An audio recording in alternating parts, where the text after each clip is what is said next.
ಬೆಲೆಯಲ್ಲಿ ಕೇಂದ್ರ ಸರ್ಕಾರದ ವಿರುದ್ಧ ವಿನೂತನವಾದಂಥ ಚಳವಳಿಯನ್ನು ರಸ್ತೆಯಲ್ಲಿ ಮಲಗಿ ವಿನೂತನವಾದಂಥ ಚಳವಳಿಯನ್ನು ಮಾಡಿದ್ದೇವೆ.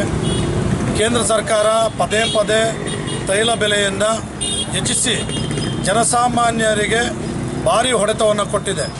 ಈ ನಿಟ್ಟಿನಲ್ಲಿ ಪ್ರಧಾನಮಂತ್ರಿಗಳು ಏನು ಅವ್ರ ಮೇಲೆ ಜನಸಾಮಾನ್ಯರು ಇಟ್ಟಂಥ ಭರವಸೆಯನ್ನು ಹುಸಿಗೊಳಿಸಿದ್ದಾರೆ. ಇವತ್ತು ಅವರು ಏನು ಪ್ರಣಾಳಿಕೆಯಲ್ಲಿ ಚುನಾವಣೆ ಸಂದರ್ಭದಲ್ಲಿ ಕೊಟ್ಟಂಥ ಪ್ರಣಾಳಿಕೆಗಳಲ್ಲಿ ಇವತ್ತೇನು ಅವರು ಉದ್ಯೋಗವನ್ನು ವರ್ಷಕ್ಕೆ 2 ಕೋಟಿ ಉದ್ಯೋಗವನ್ನು ಕೊಡ್ತೇವೆ, ಉದ್ಯೋಗ ಸೃಷ್ಟಿ ಮಾಡ್ತೇವೆ, ಬ್ಯಾಂಕ್ ಖಾತೆಗಳಲ್ಲಿ 15 ಲಕ್ಷ ಆಗ್ತೇವೆ ಅಂತೇಳಿ ಮಾಡಿದ್ರು, ಭರವಸೆಗಳನ್ನು ಕೊಟ್ಟಿದ್ರು, ಎಲ್ಲನೂ ಹುಸಿ ಮಾಡಿದ್ರು. ಸ್ವಿಸ್ವ್ಯಾಪ್ ಬ್ಯಾಂಕಲ್ಲಿರ್ತಕ್ಕಂಥ ಹೊರದೇಶದಲ್ಲಿರ್ತಕ್ಕಂಥ ಹಣವನ್ನು ತೆಗೆದುಕೊಬಂದು ದೇಶದ ಸಾಲವನ್ನು ತೆಗಿತೀವಂತೆಲ್ಲ ಹೇಳಿದರು. ರೈತರ ಸಾಲ ಮನ್ನಾ ಮಾಡ್ತೀವಿ ಅಂತೇಳಿ ಹೇಳಿದರು, ಯಾವುದೂ ಕೂಡ ಮಾಡಲಿಲ್ಲ. ಇದರ ನಡುವೆ ನೋಟ್ ಬ್ಯಾನ್ ಆಯಿತು, ನೋಟ್ ಅಮಾನ್ಯ ಆಯಿತು. ಅದರಿಂದ ಒಂದಷ್ಟು ಹೊಡೆತ ಬಿತ್ತು ದೇಶದ ಆರ್ಥಿಕತೆ ಮೇಲೆ. ಮತ್ತು GSTಯನ್ನು ಮಾಡಿದ್ರು, ಅದ್ರ ಮೇಲೆ ಒಂದಷ್ಟು ಆರ್ಥಿಕತೆ ಹೊಡೆತ ಬಿತ್ತು. ಈಗ ಸಾಲದೆಂಬಂತೆ ವಾರಕ್ಕೆ 15 ದಿನಕ್ಕೆ ತಿಂಗಳಿಗೆ 3 ರಿಂದ 4 ಬಾರಿ ಪೆಟ್ರೋಲ್, ಡೀಸೆಲ್ ಮತ್ತು ಗ್ಯಾಸ್ ಸಿಲಿಂಡರ್ಗಳ ಮೇಲೆ ಪದೇ ಪದೇ ಇವರು ದರವನ್ನು ಹೆಚ್ಚಿಸಿ ಜನಸಾಮಾನ್ಯರಿಗೆ ತುಂಬ ಹೊರೆ ಮಾಡ್ತಾ ಇದ್ದಾರೆ. ಈ ನಿಟ್ಟಿನಲ್ಲಿ ಕೇಂದ್ರ ಸರ್ಕಾರ ಈ ಕೂಡಲೇ ಜನಸಾಮಾನ್ಯರಿಗೆ ಹೊರೆ ಆಗೋಂಥ ದರವನ್ನು ಇವರು ಇಳಿಸಬೇಕಾಗಿದೆ. ಇವತ್ತು ಸಿಲಿಂಡರ್ ಮತ್ತು ಗ್ಯಾಸು, ಪೆಟ್ರೋಲು, ಡೀಸೆಲ್ಲು ಇವುಗಳ ಮೇಲೆ ಏನು ನೀವು ತೆಗೆದಿದ್ದೀರಿ, ಆ ಹೊರೆಯನ್ನು ಹಾಕಿದ್ದೀರಿ, ಅದನ್ನು ಸಂಪೂರ್ಣವಾಗಿ ನೀವು ಇವತ್ತು ಕಡಿಮೆ ಮಾಡಬೇಕು. ಅದರ ಜೊತೆಗೆ ಕೇಂದ್ರ ಸರ್ಕಾರ ಅಲ್ಲದೆ ರಾಜ್ಯ ಸರ್ಕಾರನೂ ಕೂಡ ಪೆಟ್ರೋಲ್ ಡೀಸೆಲ್ ಬೆಲೆ ಮೇಲೆ 2 ರೂಪಾಯಿ ಸೆಸ್ಸನ್ನು ಹಾಕಿದ್ದಾರೆ. ಆ ಸೆಸ್ಸನ್ನು ಕೂಡ ರಾಜ್ಯ ಸರ್ಕಾರ ಹಿಂಪಡಿಬೇಕು.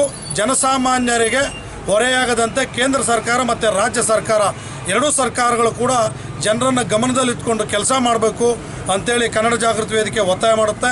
ಅದರಲ್ಲಿ ಭಾಳ ಮುಖ್ಯವಾಗಿ ಈಗ 2019ರಲ್ಲಿ ಲೋಕಸಭಾ ಚುನಾವಣೆ ಬರ್ತಾ ಇದೆ.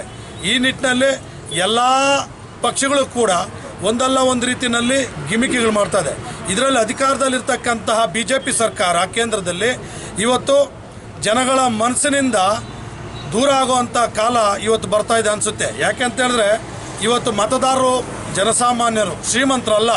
ಶ್ರೀಮಂತರೇನಿದ್ರು ಕೂಡ ಚುನಾವಣೆ ಸಂದರ್ಭದಲ್ಲಿ ಮತ ಕೂಡ ಹಾಕಕ್ಕೆ ಬರೋದಿಲ್ಲ. ಅಂಥ ಸಂದರ್ಭದಲ್ಲಿ ಬಡವರು, ಜನಸಾಮಾನ್ಯರು, ಮಧ್ಯಮ ವರ್ಗದವರು ಇವತ್ತು ಮತಗಳನ್ನು ಹಾಕಿ ಇವತ್ತು ನಿಮಗೆ ಉಪ್ಪರಿಗೆಯನ್ನು ಏರೋದಕ್ಕೆ ಅವಕಾಶ ಕೊಟ್ಟಿದ್ದಾರೆ. ಅಂಥ ಜನಸಾಮಾನ್ಯರು ಬಳಸುವಂಥ ವಸ್ತುಗಳ ಮೇಲಿನ ದರವನ್ನು ಕಡಿತಗೊಳಿಸಬೇಕು. ಅವರಿಗೆ ಕಡಿಮೆ ದರದಲ್ಲಿ ಎಲ್ಲ ವಸ್ತುಗಳು ಸಿಗಬೇಕು ಅಂತೇಳಿ ಕನ್ನಡ ಜಾಗೃತಿ ವೇದಿಕೆ ಒತ್ತಾಯ ಮಾಡ್ತಾರೆ. ಏನೇ ದಿನ ಆನೇಕಲ್ ತಾಲೂಕು ಸಮಿತಿ ವತಿಯಿಂದ ಇವತ್ತು ಭಾರತ್ ಬಂದ್ಗೆ ಸಂಪೂರ್ಣ ಬೆಂಬಲವನ್ನು ವ್ಯಕ್ತಪಡಿಸುತ್ತಾ ಏನು ಕೇಂದ್ರ ಸರ್ಕಾರದ ಚುಕ್ಕಾಣಿಯನ್ನು ಹಿಡಿದಿರುವಂಥ ಮೋದಿ ಸರ್ಕಾರದ ಮೋದಿಯರವರು ಏನು ಸಚಿವ ಸಂಪುಟದಿಂದ ಇವತ್ತು ಅನಿಲ ದರವನ್ನು ಏರಿಕೆ ಮಾಡುವ ಮೂಲಕ ಬಡ ಜನರ ಹೊಟ್ಟೆಯ ಮೇಲೆ ಬರೆಯನ್ನು ಎಳೆದಂತಾಗಿದೆ. ದಯವಿಟ್ಟು ಏನಿವತ್ತು ನಮ್ಮ ಭಾರತ್ ಬಂದ್ಗೆ ಸಂಪೂರ್ಣವನ್ನು ಕನ್ನಡ ಜಾಗೃತಿ ವೇದಿಕೆ ವತಿಯಿಂದ ಬೆಂಬಲವನ್ನು ವ್ಯಕ್ತಪಡಿಸ್ತಾ ಏನಿವತ್ತು ನಮ್ಮ ಮನವಿಯನ್ನು ಹೋಗೊಟ್ಟು ಇವತ್ತು ಕೇಂದ್ರ ಸರ್ಕಾರ ಈ ತಕ್ಷಣ ಪೆಟ್ರೋಲ್, ಡೀಸೆಲ್ ಮತ್ತು ಅನಿಲ ದರವನ್ನು ಕಡಿಮೆ ಮಾಡುವ ಮೂಲಕ ಜನಸಾಮಾನ್ಯರ ಬಡವರ ಪರವಾಗಿ ಕೇಂದ್ರ ಸರ್ಕಾರ ಇದೆ ಅಂತ ತೋರಿಸಬೇಕಾಗಿ ಮನವಿ ಮಾಡ್ತಾ